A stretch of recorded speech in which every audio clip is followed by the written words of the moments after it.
welcome, my friend, to another episode of the Chasing Poker Greatness podcast. As always, this is your host, the founder of ChasingPokerGreatness.com, Coach Brad Wilson, and today is Friday, which means it's a philosophical day. I am joined by Duncan Palamortis. Duncan, how are you doing, fine, sir? I'm doing very well, good sir. How's everything with you? How's life treating you? Life is treating me quite well. I can't really complain. Very good. Pretty happy on a day-to-day basis. I think we in the pre-call we talked about how we were both lacking sleep. Yeah, so let's see how that goes. Yeah, get the listener pumped up for today's show. We're both sleep deprived, and talking about a fairly abstract topic on top of being sleep deprived, which, yeah, is always a recipe for great success. Absolutely. So let's segue into the topic of the day. What are we going to be diving into? Right. So there is something that has been a lot on my mind recently, and that is the idea of a statement. I just want to throw it as a statement, the statement of, if I can do it, you can do it. Right. And this is a statement that a lot of self-help people stand by. A lot of people, even if they don't admit it, they think of it. And I just wanted us to explore, where does a statement like that apply? When it doesn't apply, how somebody can apply it or misapply it in poker, and in general, what are some of your thoughts? Okay, yeah, let's do it. Let's do it. So the first thing that I wanted to start with, just so we can set up a little bit of like a ground floor, so to speak, is how do you think typically people give advice? And to set up the question a little bit, I mean, I personally, like, I can think of two big categories, and you can tell me what you think about that. So, like, there's get like like a specific question as well. I think it would be quite helpful. Absolutely. Yes. So, right. So is it what I'm trying to figure out, is it when people give advice to somebody, is it more like sharing war stories? Like, for example, I became a good poker player because I tried A, B, and C and it worked for me. Or is it more like looking for universal advice? Something like saying, oh, you know what? All humans have this tendency X. Therefore, because you're a human, you're going to have this tendency X. So the thing that I'm going to say apply not just to me, but apply to everybody who's going to listen. Like, that could be, for example, something like, GTO, right? I mean, math doesn't care about, what your opinion is. If math says that 1 + 1 = 2, then, that specific 1 + 1 = 2 for me, 1 + 1 = 2 for you, and so on and so forth. So how do you think people in general give advice? Is it more like a subjective way, or is it more like an objective way?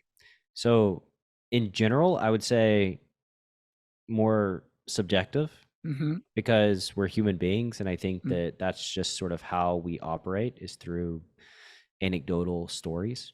So I would say that in general, people that's the way that people tend to give advice. I think the better approach is the second approach, but probably with more precision and nuance. That's very good. Actually, I'm very interested in that. So do you think the second approach is possible in a poker sense? Yes, in general sense, in a poker sense, in both questions. I think that I must believe that it's possible, considering how I train the wolves, how we construct strategies, how the courses that are for sale at ChasingPokerGreatness.com are constructed based on data. I believe that, yeah, I must I must have that belief. Right. No, I guess the reason why I'm asking is because there's a little bit of a gray area there. Is it really objective advice, or is it really subjective advice that actually works for a wide amount of people, like with a really, really wide range?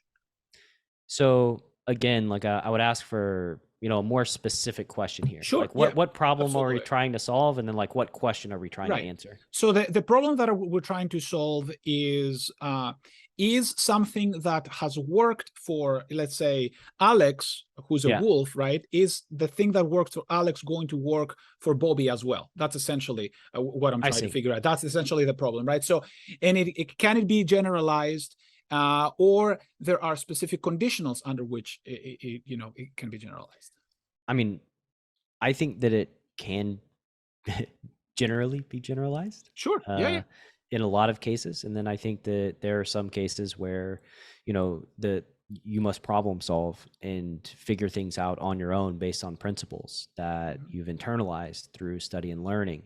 And that would, set apart Alex, who is the wolf, and then Bobby, who is the wreck, right? I can Mhm. tell both of them, like, you should probably raise under the gun with aces, right? Mhm. And they can both just do that, right? But then, like, what happens after that? What happens downstream in the decision tree where they're managing multiple data points, trying to prioritize a specific one so that they can make good decisions? There's a lot of subtlety and a lot of nuance there, and I don't think that in poker, I don't think that you can give answers cut and dry for Mhm. every single situation that you might encounter. And so, we must be anchored into some thought process. Absolutely. And this is something you and I agree on. Like, there's no cut and dry answers. I guess there is a little bit of a deviation in our approach. Like, for example, I would never suggest Bobby to raise with aces under the gun. But of course, I'm making an important assumption here, which I make it clear in the book. I make the assumption that Bobby and Alex come from different places, right? Mhm. So Alex prioritizes profitability over fun, whereas Bobby does the opposite, prioritizes fun over profitability, right? Mhm. So for someone who's looking to have a lot of fun, like Bobby, I would suggest, like they play a lot of hands, they play a lot of bad hands, and they play them badly. And when I say I suggest they play them badly, my goal is not necessarily for them to lose money, but my goal is to maximize the fun, because that's what they're trying to have. Like, if they were asking for advice on what to do, right? Yeah, so to poke a hole in that, Mm-hmm. I've yet to meet a poker player who goes to the card room and loses on a regular basis Mm-hmm. that has fun every single session, That's a very good point. That's even it. as they're losing, right? And I've played with billionaires and people Right. with basically infinite Right. money that it doesn't matter, Right. and they still feel dumb after losing 10 times in a row. They feel dumb when, the game's nine-handed, they get a VIP seat and skip the line and then lose $500 an hour Absolutely. every single session. And this is a very important nuance here. Actually, you're revealing two issues. The number one issue is that fun and profitability can be at odds, right? Because here are the people who actually do not, like, I will say the same thing, that I'm yet to see a person who wants to have fun who actually has fun by being tight, playing no hand all night. So you have the person who never has fun when they play hand no night, and then the person who never has fun when they're losing.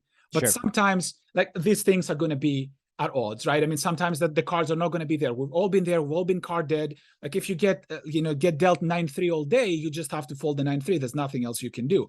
But the person who wants to have fun, I mean, they're going to have to be tested. So that's the number one thing that you're mentioning there. And also, but what you're saying, that this very important hole that you're poking, is that, again, we get into the relativity of things, right? We get to see that really where somebody is coming from is going to be very important to decide which side we're gonna take on. And I would argue that I agree with you 100%. Like, people, they don't like it when they're losing, but people, they don't like it when they're being tight.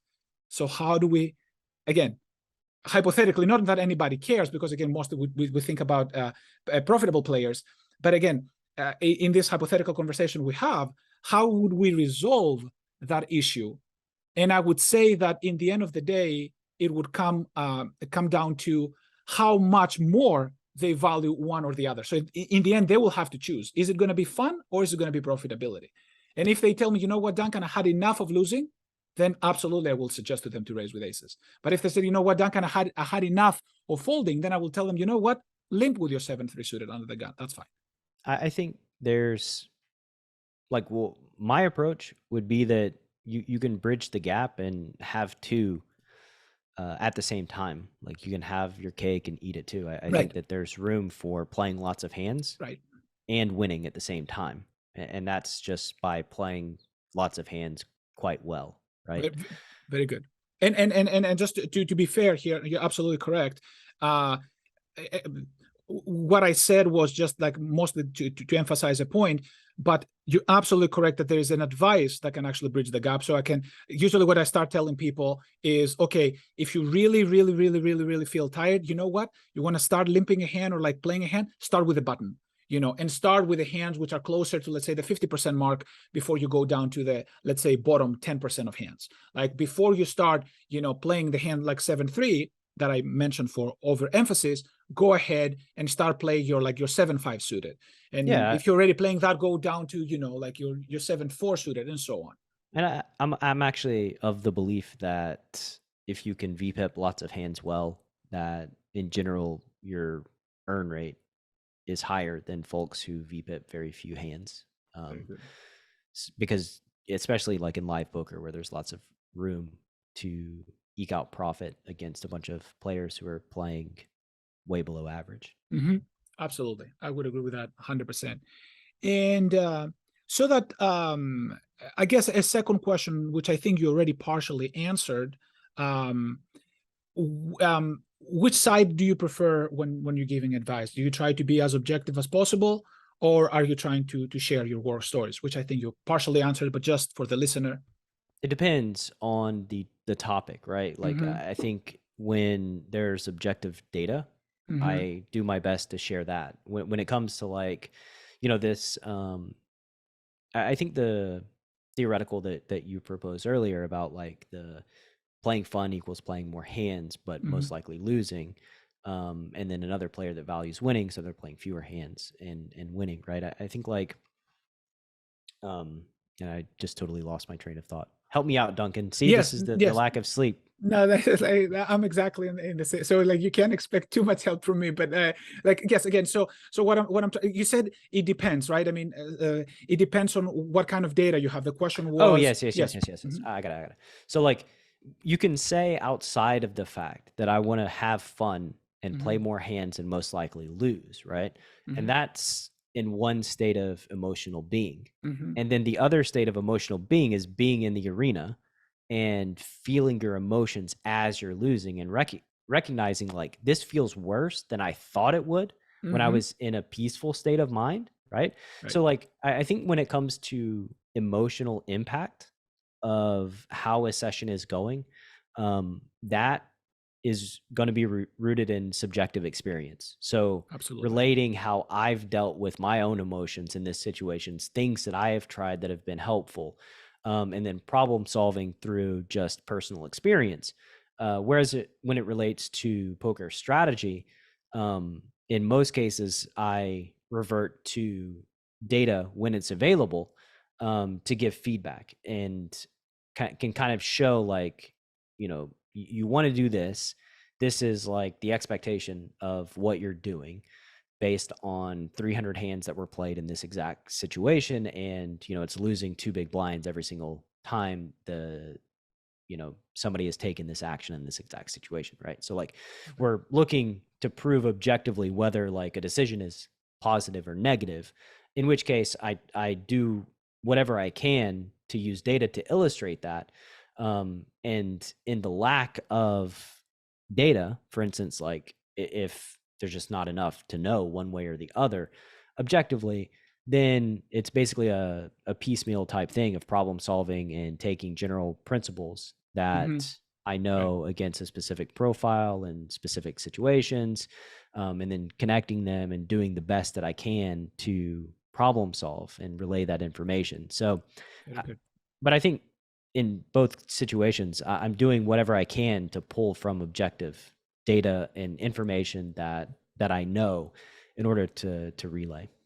That's a beautiful answer. And let me see if I can actually articulate it. I think what I'm hearing is that you want to use the data as the base drive for the actions, and when that data is missing, you try to create as accurate proxies as you can from whatever it is available, whether it's like population tendencies, whether it's like personal experience, whatever you have, you're trying to find like a good proxy. Incidentally, that's how reasonable statistical analysis works, right? I mean, these are the principles, exactly like how statisticians will try to what we call generalize out of sample by just looking at a specific sample. And what's interesting also in statistics is that they can measure that, how well they can generalize. And sometimes statisticians forget to do that, and or people who read papers forget to take that into account. One question that I had, and it's going to be, I'm having a little bit trouble articulating it, but one question that I had is, would you incorporate in the data the actual person who's involved? What do I mean by that? Like, I have, for example, some students who say, Duncan, you know what? I can't do math. And whether they can or cannot do, some people have this mental block that they don't allow them to go in a certain path, which I usually take that into account. So if you have somebody, for example, like let's say if the data tells you that the person has to make some mental arithmetic in their head in order to decide which decision to do, like let's say minimum defense or something like that. So they have to make a quick minimum defense, or like to decide a specific sizing or something along those lines. But that person is not very good with numbers, and they don't want to do these calculations. Would you incorporate that as extra data because we're talking about that specific person with those limitations, or would you say that that's irrelevant? This is something that you need to do, just learn how to do it. The second. Okay. This is something you need to do, and you have to learn how to do it. And if said student is unwilling, then they're not a good fit for my coaching methodology. And so like it just wouldn't be a good situation, right? And if they were open to learning, then it would be just creating some kind of system that they're going to train on a regular basis with doing this mental math, which I think is not exceptionally difficult. I think most people can handle it if they so choose. If they're unwilling, they don't want to, they hate the math, well, that's bad news, because poker is a game that's kind of rooted in math. Absolutely. I mean, as someone who's been trained to do math all of his life, I actually, surprisingly, I'm very empathetic to people who cannot do math. Like I don't know why, but it's, for me, it's like, I wouldn't even say, the math is easy or anything like that. If somebody tells me that something is not easy, I sort of like take it axiomatically. But you said something which is very interesting here, which I think makes your coaching as successful as it is. It sounds to me from what you're describing that there is a specific methodology which it works. You've seen it work in a lot of people, but at the same time, specific screening is necessary, in the sense that specific work ethic or specific traits are needed, or anything you want to call it. I don't want to put words in your mouth, but this is, I'm telling you how I'm translating what I'm hearing. No. Yes, you're on point. Okay. And that specific thing, has a certain, what I would call, locality. What do I mean by that? Those specific people with those specific traits, which are actually not as narrow as one may think, because again, so many people have been successful. But unless somebody is, willing to put the work in and follow these steps, so unless that person is willing to fall within that local domain, they're likely not going to be a good fit. In other words, what I'm trying to say is that your approach sounds to me more than a wide subjective approach, as opposed to like an objective approach that will work on anybody. Yeah, I think that's fair to say. And there is some qualification with the people that I do work with, because like I've thought about coaching a lot. I've thought about every communication, teaching. I've had lots of experience at this stage of my life, and so I know when it's going to be a good situation and when it's going to be a bad situation. And to be fair, like, to go back to the the topic of today's episode of if I can do it, then you can do it. I would say that, like, that would have been my next question. Yeah, I mean, I would say that these things are not impossible for human beings. Like, I think that most adult human beings can do mental math and can calculate pot odds, and they can Mhm. be trained to do so if they're open to doing it. And I think Absolutely. that's the key piece here, is if they say, I hate doing it and I'm not open to learning, then, well, that's not going to work. And again, as someone who spent his entire life trying to think about those ideas and also try to transfer to people, when somebody tells me, I can't do math, it usually goes from one ear and goes to the next, because I really don't know if they can or cannot do math. Like, there's some people who, Well, they believe they can't, right, but exactly. what does that And mean, right? exactly, what does that, right, exactly? But there is, however, one philosophical, I guess we can call it epistemic issue here, and it's more, I would say, philosophical issue. Let's not use big words when they are necessary. There's a philosophical issue, and that philosophical issue is, there is always going to be a level, whether it is, personal incompetence on a specific skill, or personal unwillingness, or personal, there is always a potential roadblock that cannot be overcome. So, like, one can say, for what do I mean by that? One can say, let me be a specific example. One can say, listen, it's not that you're not good at math, it's that you don't want to put the work, right? Perhaps. And that could be Sure. true. But if that person is not willing to put the work, for me, this is as good as if they're incapable of actually improving in math. Because if they have like a mental block in their minds to tell them, you can't do that, to me, that's equivalent from a practical standpoint, right? It's like, philosophically speaking, it doesn't matter if we say, well, Yeah. theoretically, if you could allow yourself to do that, but if that person is incapable of allowing themselves, and then you can say, well, Duncan, nobody's incapable of allowing. Okay, then we go to a lower level, but then there's always going to be a level that, a person may not be able to succeed unless we assume, and that's what basically my next question, unless we assume that everybody's capable of everything. Do we assume that everybody's capable of everything? I mean, I don't. Okay, I don't assume either. So I don't think that, I'm, well, like, I don't think I'm going to be able to win a gold medal in right, swimming, for instance, right? No matter how hard I train at it, it's just not going to happen. I'm not going to win a sprinting world record. I'm not going to right, break records, just because of my biology. right, And to go back a little bit, I would say that right. when it comes to like coaching someone, when it comes Mhm, to them wanting to learn how to play poker better, but mhm, being resistant to the math side, mhm, I would really challenge them mhm, and really ask them about their values and what their goals are in this space. What do they hope to accomplish? Where do they hope to be? mhm, Right. And then, point them in the direction that, like, if their goal is to be a winning player, if their goal is to like move up stakes, if their goal, is to basically be a high achiever in the poker space, them being unwilling to learn pot odds it's not congruent with their goal. And mhm. so if they don't, if they stick to that agreement, they're not going to meet their goal. And so maybe they should spend their energy in some other direction that is not poker related, just because it's not going to happen Mhm. when you're trying to make it in this game without using, the thing that matters more than anything, which is math.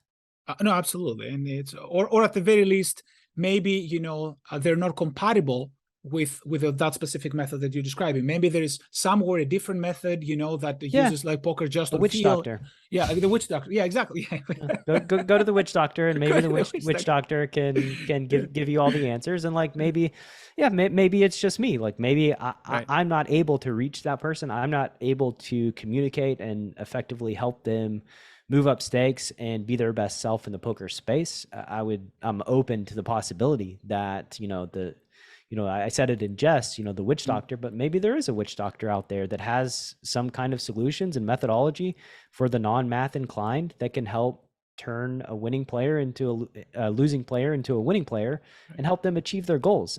It's just that human being is not me. Right, exactly, and I think there's absolutely nothing wrong with that, and as a matter of fact, any person who is putting specific restrictions right off the bat, they're going to have fewer options, right? So whatever that witch doctor whether it exists or not, is going to do. Again, they're going to be more restricted in the information that they can transfer, because their student, their pupil, is actually putting roadblocks in that learning. So, Sure. To go back to the I guess the main question, which we can phrase it now as it relates to the things that we just said. You said earlier, I believe that there are some limits in biology, to which, by the way, I agree 100%.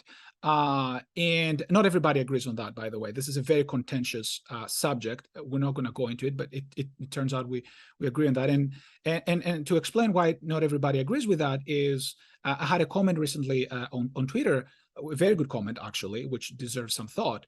The idea that who knows, maybe if everybody put the same time and practice into what Michael Jordan did, maybe other people would be able to be Michael Jordan. Maybe everybody would be able to be Michael Jordan. And before we strawman an argument like that, I should point out it is incredibly difficult to follow a thought experiment like that, because it would require that somebody put the 40,000 hours worth of work, and we cannot even begin to imagine how the outcome it would be like. We can still speculate based on some evidence that we have, partial evidence, but I just want to point out that the question is harder than it sounds.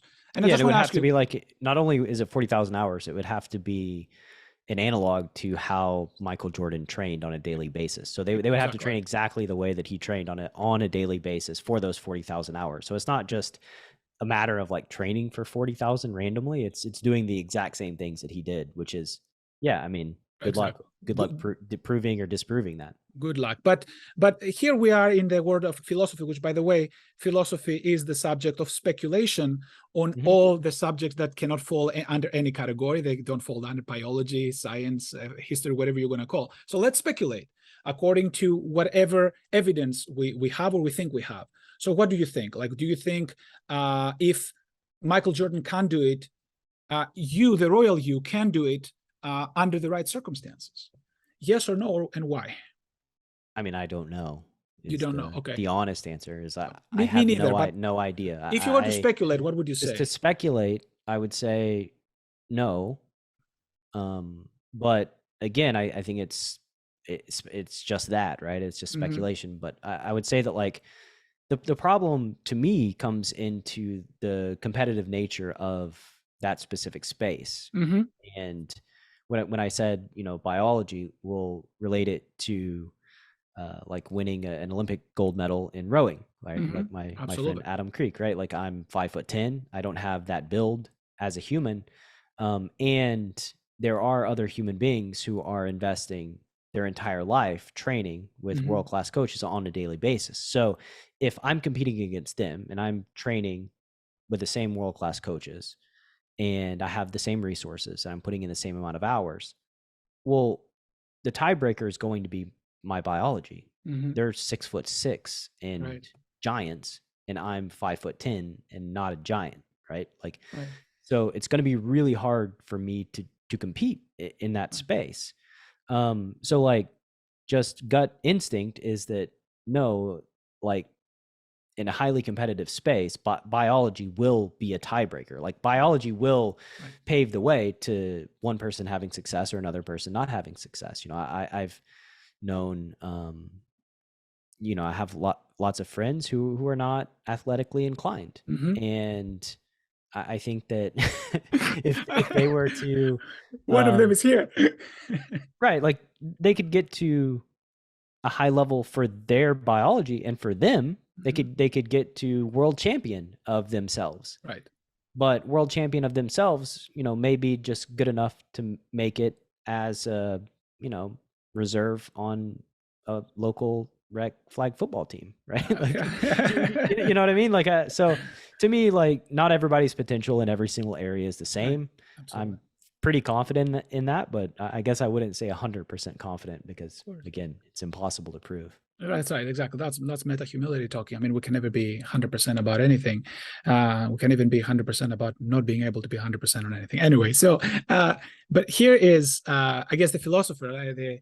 I would speculate that this is what Socrates would ask, right? So Socrates would come and ask, so the biology may set a physical barrier to the comparison with Adam, right? So what if we change, again, this is a thought experiment, we change Sure. the biology to match that of Adam's? Like, would you now be able to reach to the you know, the same levels as he did?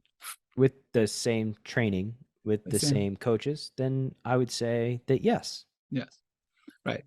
And it's if it were level, if the biology was the same. Right, exactly. But then the interesting part is that, you know, of course, somebody could still ask the same question. I mean, yes, if I had the same drive, if I had like the same environment also, because like, you know, the parents can be sometimes detrimental or very helpful, like a good family environment into a certain goal. The same mental makeup. The same mental makeup. But then the interesting part is that at what point you stop in this thought experiment, of course, at what point in this thought experiment you stop being Brad and you actually turn into Adam? Right, like the ship of Theseus, right? The ship of Theseus, because, like, I mean, and I'm not even worried about, you know, what is the exact point, but I mean, like, if we change everything, like, you know, if you have the same family that Michael Jordan had, for example, if you had the same environment, the same drive, I mean, at what point you know, you're no longer you. It's not a lock, right? Right. I think it's still not even a lock. It's still like, would the capability be there? The capability be there, right? The capability would be there. However, who knows, like, of course, as it relates to all the mental stuff. So yeah, I think you would have to keep going like a step further and a step further. Right. Life circumstances, family, proximity to whatever it is that you're endeavoring to do. You're not getting hit by a lightning. Sorry. Yeah. No, your socioeconomic class, right? Like we mentioned rowing. Well, what if you're born in a place where there's no lake, there's no rowing, there's no facilities? Your family is on the low end where they can't afford it. They especially can't afford training. You know, like I think there are just a lot of these outside variables that make it just really difficult to replicate anything. Absolutely. No, I would agree with that. So, so speculatively speaking, if we were to give an answer, which can never be 100% answer, if I can do it, you can do it. Is this true? Generally speaking, is it mostly true or is it mostly false? Mostly true or mostly false. So I'm hesitating, which means that probably in my brain, I think it's a close call. Okay. I would tend to say mostly true because it depends on the scale of what you're attempting to achieve. That's a very good point. It depends on what you do. Right. Yes. Like if it's you know, because I can wake up and pour myself breakfast and put milk in a bowl and eat it. Very good I point. think you can too. So it depends on like the complexity of the thing and the thing that you're endeavoring to do itself. Lovely. And in general, I would say, yeah, it's probably true. Probably true. This is lovely because usually the context in which people are using it is usually for difficult things, right? I mean, somebody wouldn't, you know, they would say, I know this is incredibly difficult, but if I can do it, you can do it. So do you, like, let's see, let's rephrase the question, because you made an excellent point. Do you think there is a correlation between the complexity and the truth value of that statement? And do you think that correlation is positive or negative? In other words, as the subject gets more complex, do you believe the answer leans towards one or the other direction? Or yeah, I would say as it gets more complex and as difficulty ramps up and as physical attributes or specific physical attributes are needed, then it shifts towards no, I can do it. You probably can't, I would imagine. Yeah, no, I would agree with that. And I think this is a very good point for several reasons, right? Because it shows that as human beings, again, things are not black and white, right? It shows that as human beings, we have commonalities. Like you said, most people can actually make a breakfast for themselves. Like most people, you know, can drink, you know, a certain amount of water in the morning. Most people can do X, can do Y, can do a lot of things. But as the subject gets more complex, then of course, by definition, I mean, the reason why it's complex is because fewer and fewer people are doing it. So the evidence suggests that fewer and fewer people can do it. And that is actually important. And that leads to two questions, I guess. One question would be, how can one use that specifically in poker? And there is another question we can address afterwards. So how can the listener, with all of the options out there, all the options of coaches, all the options of experts, all the options of poker opinions on a variety of subjects that both the listener and the person who makes the claim may or may not be an expert at, and then those subjects vary in complexity, how do they respond to all of that to optimize the results? I mean, well, it's hard, especially it's hard discerning and navigating a world where you're not an expert that is complex and trying to figure out which path kind of resonates with you. So for like tactically, what I would think one would do is to test different things and find the thing that resonates with you. Look at social proof to see if there are people who are similar to you that have given feedback about a specific thing and it's helped them.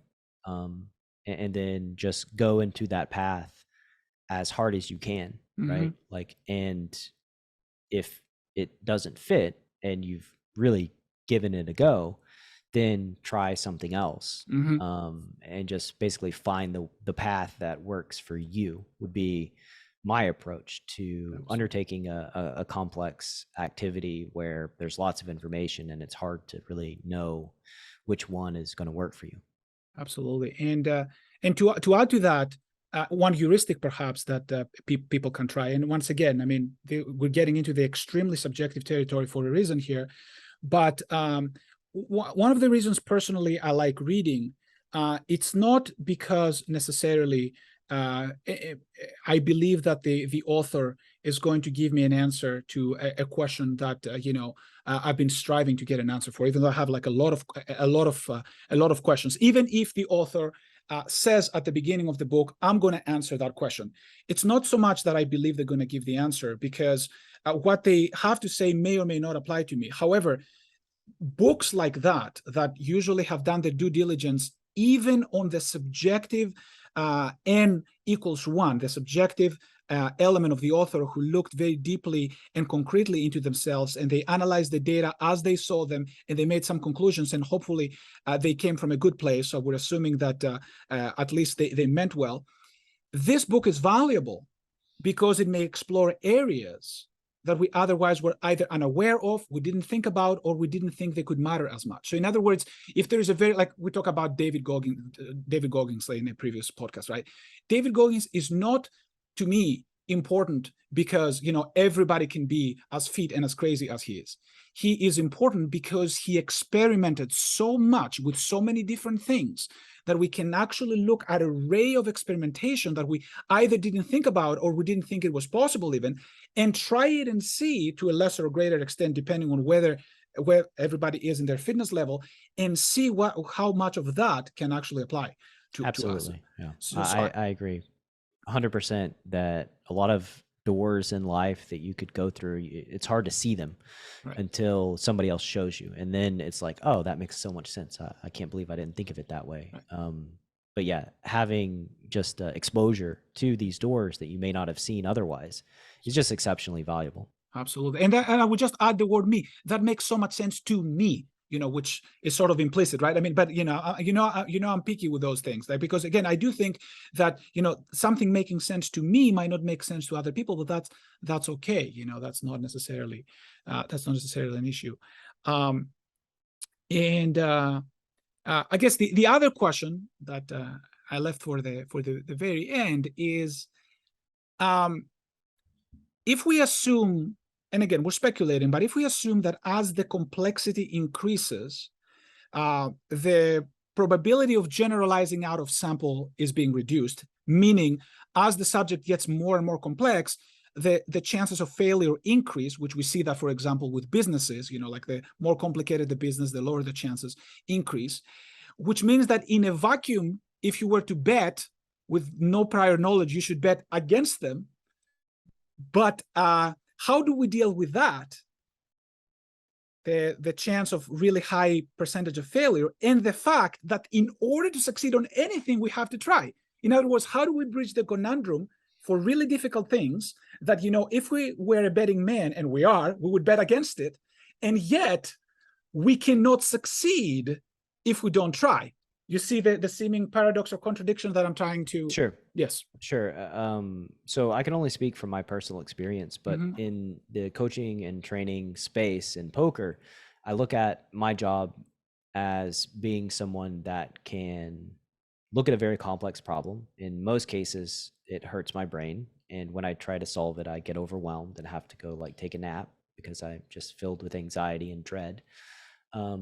And translating that information in such a way that is more simple to understand, more simple to execute in practice. So basically being the translator from this super complex system, and then it funnels through me where I do my best to simplify, communicate effectively so that most people can learn it, right?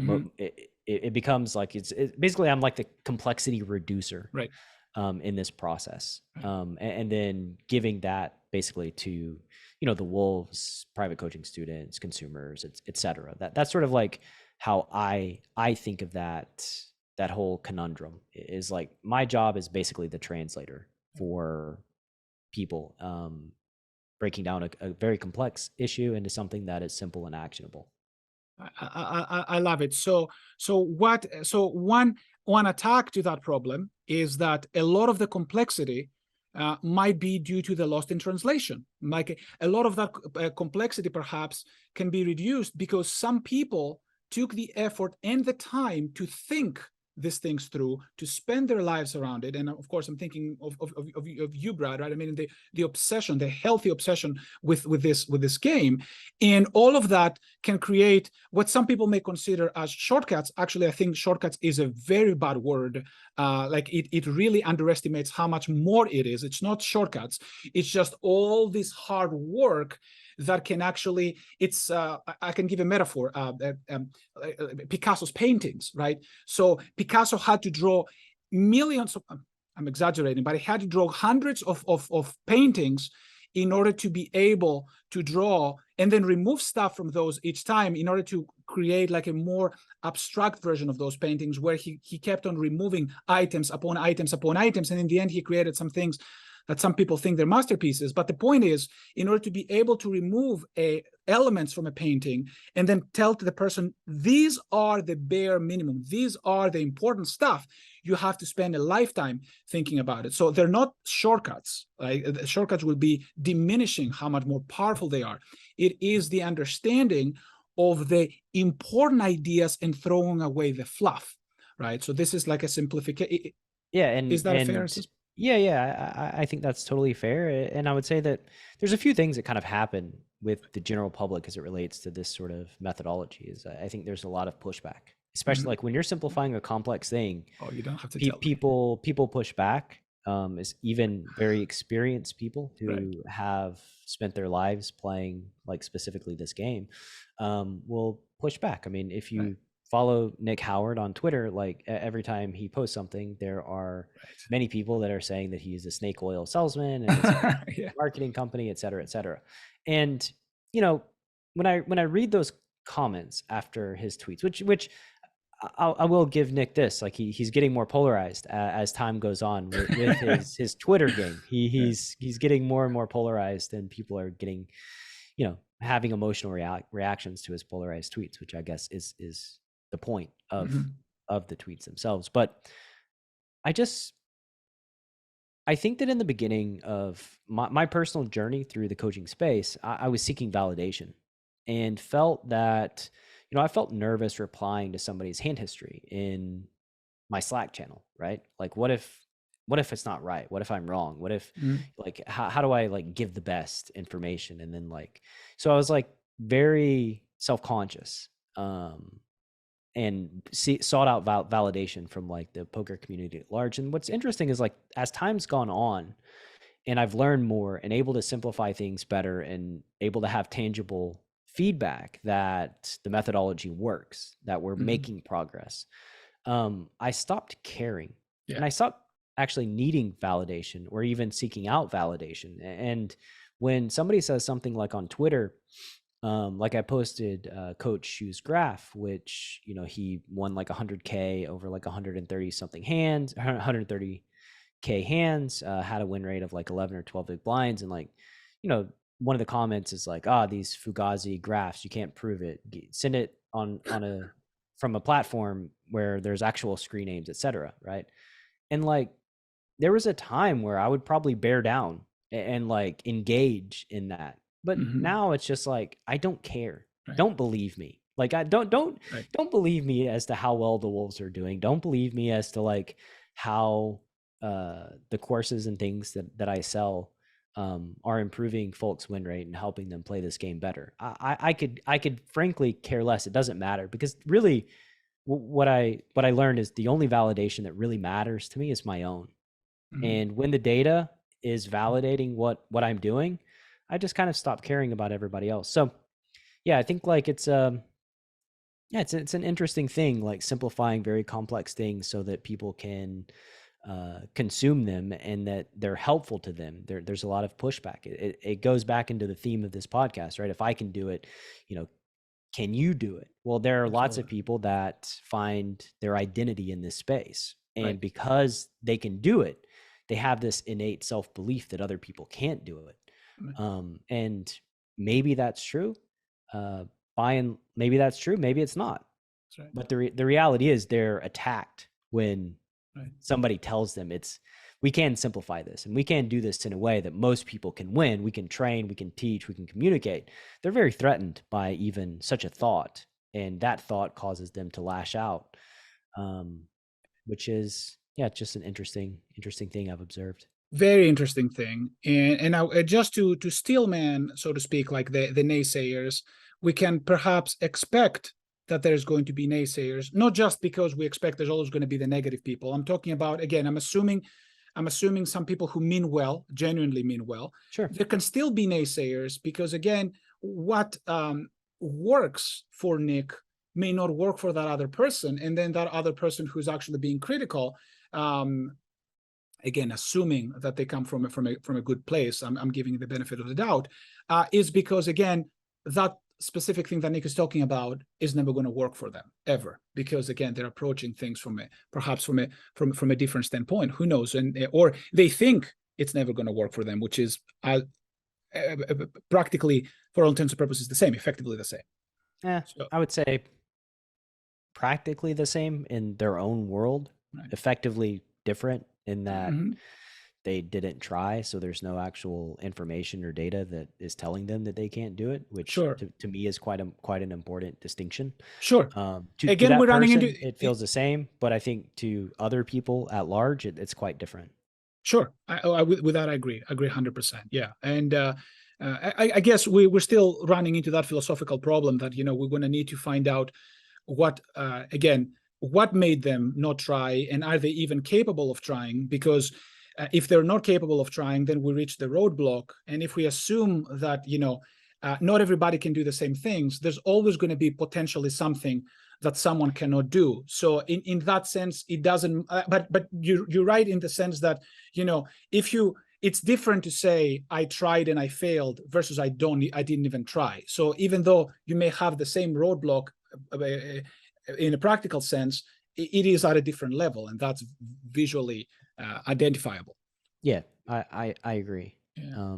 So, um, so okay. So I think any final thoughts on the subject on No, okay. I think it's pretty well covered. You know, I do think that like there are trailblazers that do make things easier for folks over time. I think that like the if I can do it, you can do it thing. You know, you mentioned like when you read a book, you see doors that you otherwise wouldn't have seen. Well, when you train, when you learn, when you grow, you create systems and processes that other people can then use and build upon themselves over time, which is, like if you're training for, training baseball in the 30s, well, the players who train today, it's going to look quite different than they trained in the 30s. But the reason why it's different is because they learned, and they're standing on the shoulders of those experiences and the giants who came before them that had to learn and iterate. So I think that over time, it's probably easier to get to like a Michael Jordan level, given the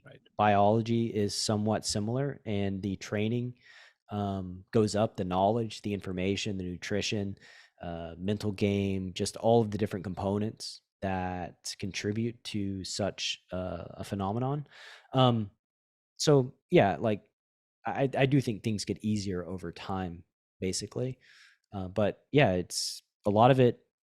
In some cases, I think boils down to biology. In some cases, boils down to personal preference. In some cases, boils down to like whether or not you're just willing to feel uncomfortable and live outside of your comfort zone. And lots of people aren't. And I mean, that's just going to hinder their progress and make it to where like, yeah, you can't do that thing because you're not willing to challenge yourself. Absolutely. And with the example that you just gave, the idea that as we progress as humanity, the things become in some sense easier to, in this day and age, it might be easier to train, right? I mean, technology advances.